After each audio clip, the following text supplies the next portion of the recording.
Salut, ici Maxime Johnson avec la Nexus 7, une tablette Android qui devrait faire beaucoup parler au cours des prochains temps. La Nexus 7, c'est une tablette Android faite directement par Google avec Asus. C'est une tablette qui est abordable, donc qui est vendue 209 ou 259 Ça, c'est vraiment sa principale caractéristique, si on veut. Alors, on va aller le voir d'un tout petit peu plus près pour voir si c'est un 209 ou 259 qui est bien investi. Alors voici la Nexus 7 d'un peu plus près. Donc, ce qu'on peut voir avec la Nexus 7 avant de l'allumer, écoutez, j'ai un écran ici de 7 pouces. Donc, c'est un écran qui est seulement en fait 3 pouces de moins que la plupart des tablettes là, qui sont d'environ 10 pouces. Mais 3 pouces, ça a quand même un gros impact, comme vous pouvez le voir ici. Donc, ça fait en fait que la tablette est à peu près la moitié de la taille d'une tablette de 10 pouces, comme un iPad ici. Donc, ça fait quand même beaucoup plus petit. Cet écran-là, il est recouvert d'un verre de Corning qui évite un peu les égratignures, mais qui n'évite pas vraiment les traces de doigts, comme on peut le voir présentement. Alors, autre chose que j'ai à l'avant, j'ai un appareil photo de 1,2 mégapixels. Donc, c'est pas beaucoup, mais c'est suffisant là, pour faire de la vidéoconférence. Petit détail, à l'arrière, je n'ai pas de caméra numérique. Donc ça, c'est assez rare.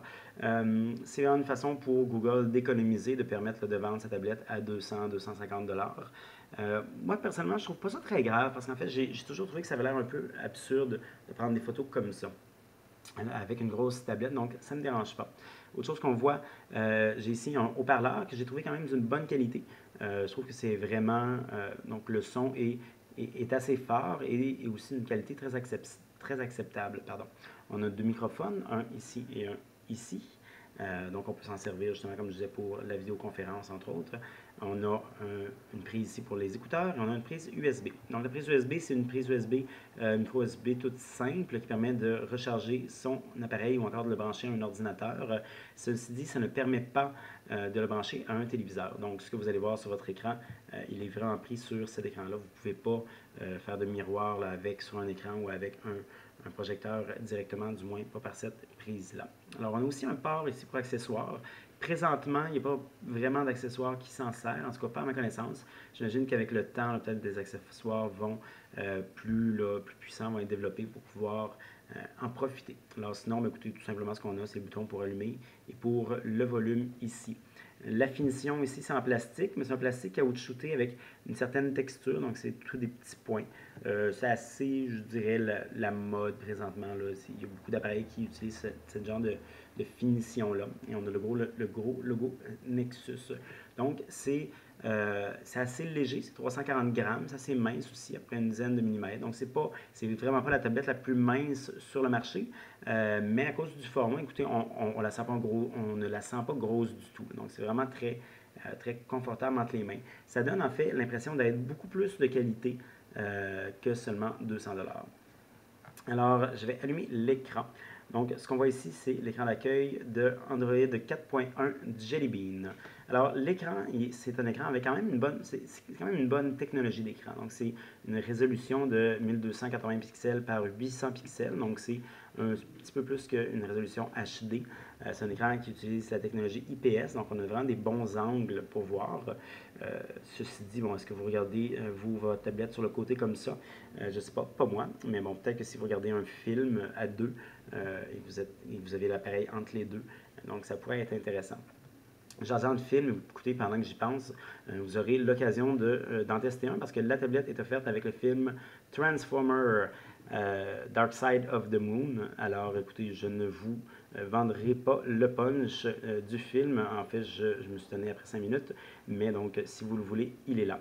La tablette vient aussi avec d'autres contenus gratuits, donc un livre, entre autres, de Robert, en fait non, un livre qui est dans l'univers de Jason Bourne, donc de Bourne Dominion. Il y a aussi de la musique qui vient avec. Aux États-Unis, lorsqu'on achète la tablette Nexus 7, ça vient aussi avec des magazines, parce qu'il y a une application qui s'appelle Google Play Magazine qu'on n'a pas malheureusement au Canada. En fait, je dis malheureusement, je ne devrais même pas, parce que moi j'ai essayé l'application de magazine aux États-Unis et c'est pas très agréable. Lorsqu'on tourne la page, ça tourne mal. L'écran est un peu petit, donc c'est vraiment pas c'est pas très intéressant. Donc, moi, je trouve qu'on manque rien. De toute façon, il y a d'autres boutiques de magazines qui existent, là, comme Zigno. D'ailleurs, autre chose gratuite qui vient avec cet appareil-là, c'est dans la boutique Google Play ici. Alors, ça vient avec un crédit de 25 $. Alors, vous allez pouvoir acheter tout ce qu'il y a dans la boutique. Donc, ici, on a des livres, on a des films. Malheureusement, on n'a pas encore de séries télé comme ils ont aux États-Unis. Et on a aussi, évidemment, des applications. Alors, les applications, écoutez, Google est rendu à 600 000 applications dans sa boutique. Donc, c'est beaucoup, mais je dirais qu'au niveau des applications de qualité et optimisées pour tablette, on est encore assez loin de ce qu'on a sur l'iPad, sur iOS. Donc, on en a vraiment, vraiment beaucoup plus sur l'iPad. Je dirais que sur l'iPad, à chaque semaine, là, il y a vraiment beaucoup, beaucoup d'applications qu'on a envie d'essayer. Ici, mais écoutez, souvent, c'est des applications qui reviennent, qui sont sorties depuis longtemps. Et donc, on a moins de nouvelles applications intéressantes, je vous dirais, sur Android. Est-ce que ça va changer? Peut-être. Peut-être que le Nexus 7 va permettre vraiment de revigorer un petit peu ce marché-là. Mais présentement, là, c'est vraiment encore iOS qui mène de ce côté-là. Donc, je vous parlais un petit peu plus tôt du format de 7 pouces. Écoutez, c'est un format qui a ses avantages et ses inconvénients. Donc, par exemple, avantage, moi je dirais, lorsqu'on lit un livre ici, c'est vraiment chouette parce que donc, le poids et la taille font que c'est comme un peu si on lisait un livre de poche. Par comparaison, lorsqu'on lit un livre sur l'iPad, écoutez, très vite, ça devient lourd. Et donc, c'est vraiment pas très, très agréable. Ici, vraiment, vous pouvez lire sans problème. Vous pouvez lire un livre. Lorsqu'on essaie de lire d'autres choses, c'est peut-être un petit peu moins intéressant par contre. Si j'ouvre, par exemple, des comics, écoutez, comme on peut le voir ici, on est capable de lire. On est capable de lire, mais c'est vraiment très petit, donc c'est assez dur sur les yeux. Donc, il faut vraiment toujours grossir le texte. Donc, ça se fait bien, ça se fait, mais je dirais que là-dessus, l'iPad est plus intéressant parce qu'il permet d'avoir vraiment toute la page comme si c'était une vraie BD. Là, je parle de BD, mais c'est la même chose avec, par exemple, des livres de référence ou avec des magazines, justement. Alors, écoutez, au niveau maintenant des caractéristiques internes de la tablette est équipée d'un processeur Tegra 3, donc c'est un processeur à 4 cœurs. Les 4 cœurs sont cadencés à 1,3 GHz. Il est équipé aussi de 1 Go de mémoire vive. Donc, c'est vraiment une tablette qui, malgré son prix d'entrée de gamme, c'est une tablette qui a des caractéristiques haut de gamme. Donc, vraiment, j'ai fait plusieurs benchmarks pour vérifier les performances et aussi on peut le voir de toute façon tout simplement en s'en servant. Et c'est vraiment donc une tablette qui est à égalité là, avec les tablettes Android les plus chères sur le marché. Donc c'est vraiment une très bonne tablette, très performante. Vous allez pouvoir jouer là, à n'importe quel jeu, vous allez pouvoir utiliser n'importe quelle application pour encore, je dirais, assez longtemps. Il y a un problème maintenant, c'est la capacité. La capacité est limitée. Donc, elle est seulement de 8 gigaoctets ou encore de 16 gigaoctets. Et comme on peut le voir, il n'y a aucune fente pour une carte micro SD. Donc, ça ne s'enlève pas. Alors, si vous achetez celle de 8, vous êtes pris avec 8. Si vous achetez celle de 16, vous êtes pris avec 16. Ceci dit, 8, c'est très peu. Alors, si vous, par exemple, si vous avez un film ici, écoutez, c'est à peu près 1,4 c'est un peu plus de 1 GHz. Si vous avez des jeux, il y en a plusieurs qui sont à 1 GHz aussi, là, les gros jeux. Donc, très rapidement, vous allez devoir faire du ménage par rapport aux films que vous avez, par rapport aux séries télé que vous avez, par rapport aux applications que vous avez installées et par rapport à votre musique. Donc, moi, je trouve que vraiment, à cause de ça, j'ai tendance à dire moi, que le format de 16 gigaoctets, même s'il est 259 au lieu d'être 209, le format de 16 gigaoctets est beaucoup plus intéressant, là, surtout à terme. Alors, je vais vous présenter maintenant les autres, les nouveautés un petit peu de Android Jelly Bean, parce qu'il y en a quelques-unes. Alors, premièrement, on a quelque chose qui s'appelle Google Now. Google Now, c'est une nouvelle interface de Google qui permet d'afficher des cartes, donc qui veulent, si on veut, répondre à nos besoins avant même que nous, on les demande. Alors ici, par exemple, la carte m'a donné, Google Now m'a donné 2 adresses de restaurants près de chez moi. Ça pourrait aussi me donner par exemple, si j'étais en voyage, un convertisseur de monnaie, ça pourrait me donner normalement la météo. Donc, la météo, en fait, ici, ça ne marche pas.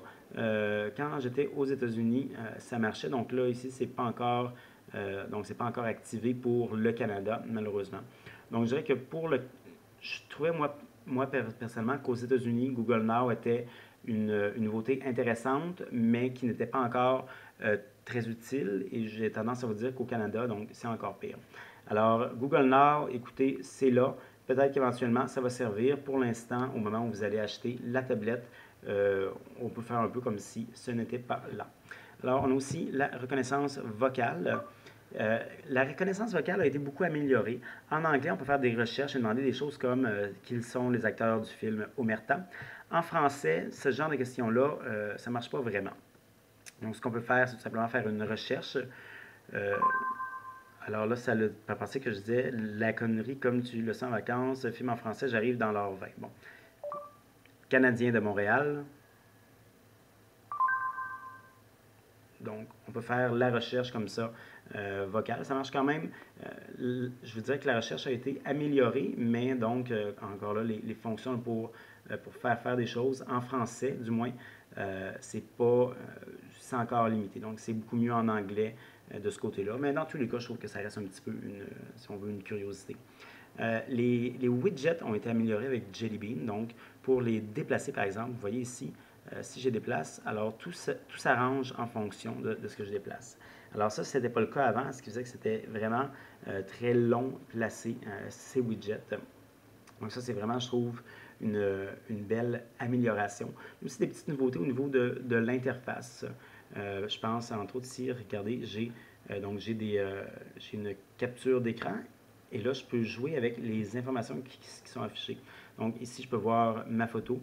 Il y a d'autres applications qui me permettraient de voir, par exemple, la météo et autre chose. Et je peux faire des actions directement dans ma barre de menu. Donc ici, ma capture d'écran, je peux décider de la partager, par exemple. Je peux l'envoyer par Facebook, Picasa, Google+, Twitter, etc.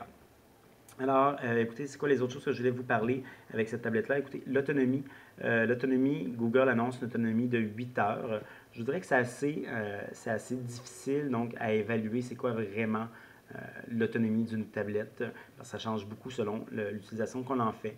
Donc, présentement, moi, je m'en suis servi quand même pas mal depuis hier. Et donc, je suis rendu à 1 jour et 6 heures d'utilisation. Donc, évidemment, je ne m'en suis pas servi tout le temps là-dessus, mais donc, ça me semble être une autonomie là, quand même raisonnable. J'ai trouvé que la tablette était peut-être un petit peu longue à recharger à mon goût, mais donc, encore une fois, c'est pas assez mauvais là, pour que ce soit vraiment un problème. Comme on peut le voir ici, je suis finalement sur le réseau Wi-Fi. En fait, la tablette n'est pas offerte avec une connexion 3G ou 4G. Seulement, je ne trouve pas que c'est un très gros problème, surtout qu'avec une tablette de 200 ou 250 $, souvent ce qu'on veut, c'est pas dépenser beaucoup et les connexions Internet là, 3G, 4G sont justement très dispendieuses. Comme on peut le voir, j'ai quand même beaucoup aimé la Nexus 7. Je trouve que c'est un appareil généralement haut de gamme qui est offert à un prix vraiment très bas. C'est, selon moi, la meilleure tablette au format de 7 pouces sur le marché et c'est aussi la meilleure tablette de 200-250 $, toutes catégories confondues, sur le marché. Maintenant, est-ce que ça va changer le marché des tablettes comme certains le prétendent? Ça reste à voir. Donc, moi, je dis que ce n'est pas une garantie. En fait, même si Android a beaucoup été amélioré au cours des derniers mois, des dernières années, l'écosystème général est encore loin derrière celui d'Apple, celui d'iOS, particulièrement pour l'iPad. Donc, par exemple, les applications tierces, il y en a beaucoup moins sur le Nexus 7 que sur l'iPad. Les accessoires, il y en a beaucoup moins sur le Nexus 7 que sur l'iPad. Donc, ça c'est des petites choses qui peut-être vont changer avec le temps. Pour l'instant, ce n'est pas le cas. Donc, pour l'instant, vraiment, iOS, Apple ont encore une bonne marche d'avance sur Android et Google. Ceci dit, lorsqu'on prend en considération le prix, vraiment, celle-ci pour 200-250 $, c'est vraiment une bonne tablette. C'est un appareil qui va vraiment satisfaire les utilisateurs. C'est un appareil que je n'ai pas de problème à recommander. Pour avoir plus d'informations, je vous invite à consulter mon site web maximejohnson.com/techno.